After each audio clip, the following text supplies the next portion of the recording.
بسم اللہ الرحمن الرحیم۔ قارون حضرت موسیٰ علیہ السلام کا چچا زاد بھائی تھا۔ اس کو منور کہتے تھے کیونکہ وہ تورات کو بڑی خوبصورت آواز کے ساتھ پڑھتا تھا، لیکن وہ اللہ کا دشمن اور منافق بن گیا، جیسا کہ سامری منافق ہو گیا تھا۔ کثرت مال کی وجہ سے اس کی سرکشی اور بغاوت نے اس کا بیڑا غرق کر دیا۔ اللہ تعالیٰ نے اس کے کثیر خزانوں کا ذکر کیا ہے، حتیٰ کہ صورتحال یہ تھی کہ اس کے خزانوں کی چابیاں اٹھانا طاقتور مردوں کی جماعت پر مشکل اور سخت دشوار ہوتا تھا، اور کہا گیا ہے کہ وہ چمڑے سے بنی ہوئی تھی اور 60 خچروں پر اٹھائی جاتی تھی۔ واللہ عالم۔ اس کی قوم میں سے اس کے خیر خواہ اور نصیحت کرنے والوں نے اسے نصیحت کی اور سمجھایا کہ اطراء نہیں، یعنی اللہ کے دیے ہوئے مال سے اکڑ نہیں، اور دوسروں پر فخر نہ کر، اس میں کوئی شک نہیں اللہ تعالیٰ اکڑنے والوں کو پسند نہیں کرتا۔ اللہ کے دیے ہوئے میں سے آخرت بھی حاصل کر لو۔ ان کا مقصد یہ تھا کہ تیری کوششیں اور تیری محنت زیادہ تر آخرت کے لیے ہونی چاہیے، کیونکہ وہ ہمیشہ کا گھر ہے، اور اس کے ساتھ دنیا کا حصہ نہ بھول کہ حلال اور پاک چیزیں حاصل کرو اور کھاؤ، لذت اٹھاؤ۔ لوگوں کے ساتھ برائی اور ان پر ظلم نہ کرو، کیونکہ اگر ایسا کرے گا تو اللہ تعالیٰ تجھے سزا دیں گے، اور اس طرح اللہ تعالیٰ اپنی نعمت بھی واپس چھین لیتے ہیں، کیونکہ اللہ تعالیٰ ملک میں فساد کرنے والوں کو پسند نہیں کرتے۔ اس ساری نصیحت اور فہم کا اس کے پاس صرف یہ جواب تھا کہ اس نے کہہ دیا کہ مجھے یہ سب کچھ اپنے علم و ہنر کی بدولت ملا ہے۔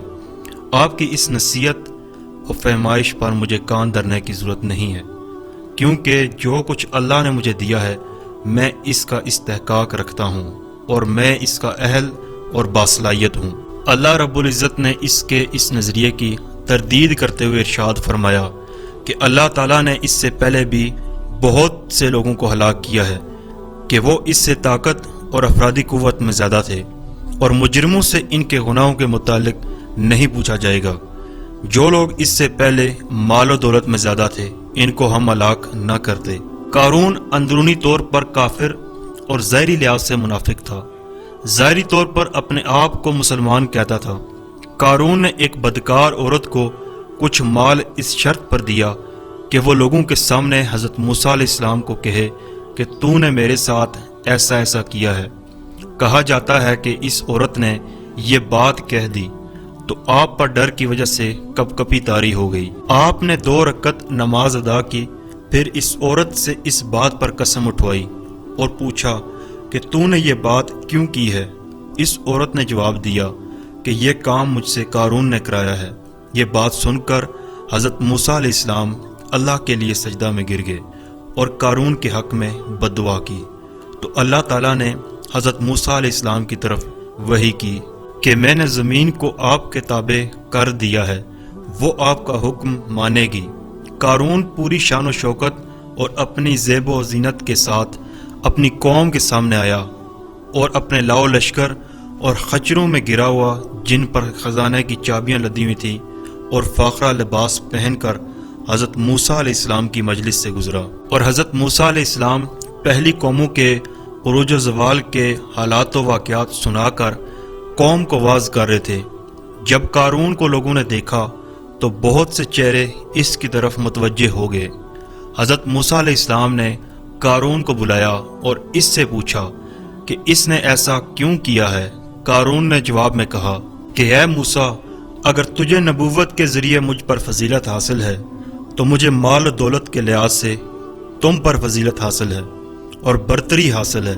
اگر آپ چاہیں تو باہر نکلیں اور دعا کریں، اور میں آپ کے لیے بد دعا کرتا ہوں۔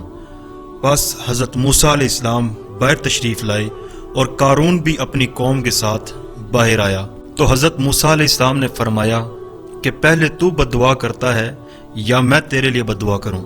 قارون نے کہا کہ میں بد دعا کرتا ہوں۔ پھر قارون نے حضرت موسیٰ علیہ السلام کے لیے بد دعا کی جو قبول نہ ہوئی۔ حضرت موسیٰ علیہ السلام نے کہا اب میں بد دعا کروں گا۔